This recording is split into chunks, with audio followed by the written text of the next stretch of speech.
Change a question, change your life. When it comes to planning your life, I want to get you to learn to ask 3 questions now. And the first one is not, what am I going to do? And how many understand why now? Say I. The question you want to ask yourself is, what do I want? What's my outcome? What's my result? The word RPM, the first one, is to get you focused on the target. The target is not the activity. The activity can change. It's what's the result I'm after. If you know exactly what it is you really want, what you desire, what you're really after, clarity is power. The more clear you are and specifically what you want, the faster your brain can get you there. But if you're generally saying things like, what do I want? Well, I want more money. Fine, here's $1, get out of here. Did you achieve the outcome? Yeah, when you're that general, you think you're not getting your goal, you are. The way you language your goal, the way you think about it, you're receiving it. I want to feel a bit better. I want to lose some weight. Fine, you lost a pound, you're done. Because your brain's like a servo mechanism in a bomb and a missile. The old days, you shoot a missile and the target was going, and if you missed the trajectory, you missed it. Today, what happens when the missile's not on course? What happens? It locks on the heat signature, and what does it do? It moves and follows it. That's the way your brain is if it knows the outcome, if it knows the result. So RPM starts with, I got to know the result. This is a results planning system. The rapid planning method, but you can think of it as a results planning system. I need to know the result I'm after before I ever ask myself what to do. That takes more time, but it's worth it.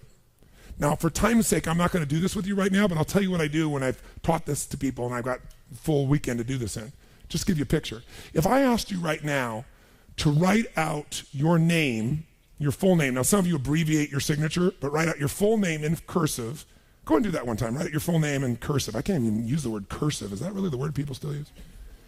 It means in handwriting, I guess, but in cursive. Just write it out full name, because you can do this later on. Now, if I had you get with a partner, and you can try this later if you want, I'm just going to tell you because I don't want to take the time because we have such limited time today. And I have your partner say to you with a stopwatch here, okay, ready? And I go, go. And you write it out. And you tell me when you're done. I go, stop. And I write down how long that was. So let's say you wrote out your signature and it took 5 seconds. And then say, ready? Write it out. Ready? Go. You tell me when you're done. Stop. And I write down 5 seconds. I have to do that 10 times. You'll find in the beginning, you'll be, let's say, 6 seconds. I'm making it up. Everybody's signature is different. And you probably might get down to as little as 5 seconds. If you have like an iPhone, you could do it as a digital stopwatch. You could see the milliseconds. Then I say to you, I want you guys to write every other letter in cursive. In other words, you're going to write half as many letters. How long do you think it would take to do it? Half as much time? Most of you, it'll take twice as much time in the beginning, and then eventually, what's interesting is, if I do it 10 times, and the last 2 or 3, and this makes no logical sense, and again, I don't want to take the time to have all of you do this 10 times, 10 times, 10 times, but you can go do it on your own, I'll just tell you the result. In most cases, even though you're doing half as many letters, you cut it by 2/3 of the time. There's something happens when you break an old pattern and you do it fresh. Your brain over the years has learned ways to move more rapidly since when you did your original signature, and you'll do it in 1/3 the amount of time. It'll take twice as much at first, and then it'll cost you 1/3 amount of time. Now let me tell you why I'm telling you this. The system I'm calling the rapid planning method, by the time I show it to you, you're gonna go, this takes more time than just making my to-do list. It will win. When will it take more time? When? Initially. But once you get it in your nervous system, it'll take you less time because your brain will be thinking in outcomes and not activities. And when you think in terms of outcomes and not activities, pretty soon, some of the activities in your list you don't even need to do to get the outcome. You find a better way to get the outcome quicker. Now, how do you do that?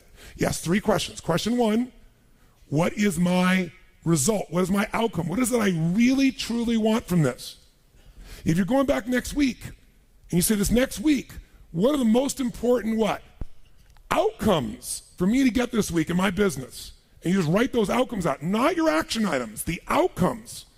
If you do that and nothing else, you'll be ahead of the game. And if you just keep looking at those outcomes every day, how am I doing on that outcome? Your brain will come up with ways to get to that outcome. I promise you. Focus on outcomes, not on activities.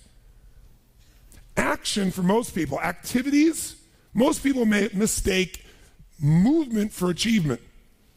They mistake action items and to-dos for achievement. We're after the achievement. Are you with me on this? Yes or no?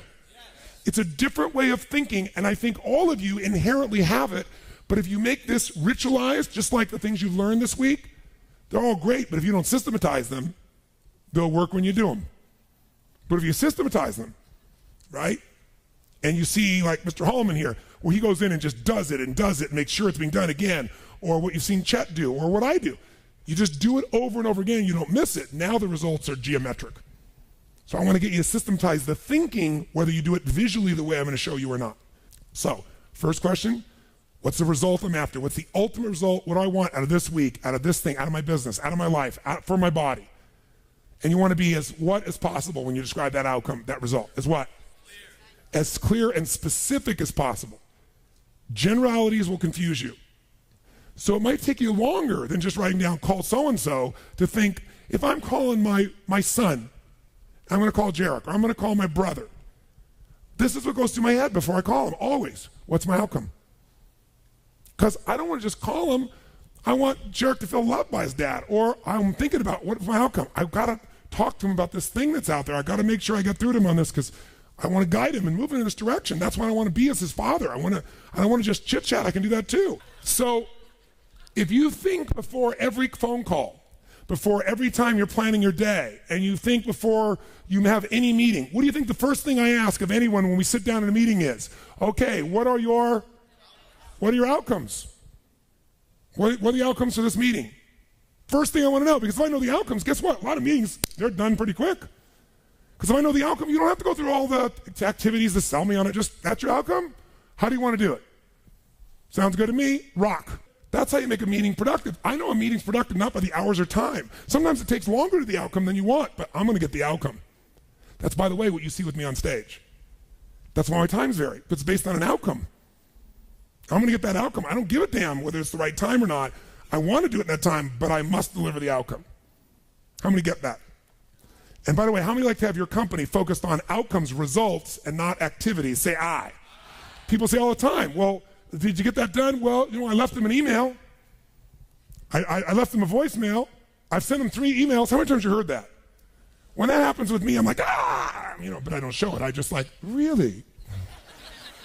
Wow, that's fascinating. We'll explain about our culture. It's about getting the result. So I can help you if you can't figure another way to do it, but there may be 12 other things we might want to do. Maybe they don't have the answer. Maybe somebody else can give us the answer. The outcome was to get this information, not to leave an email or 12 or 3 voicemails. That will not do any of us any good. How many follow? Now, whether you get the outcome or not, whether you get that result, will be based first, do you have clarity?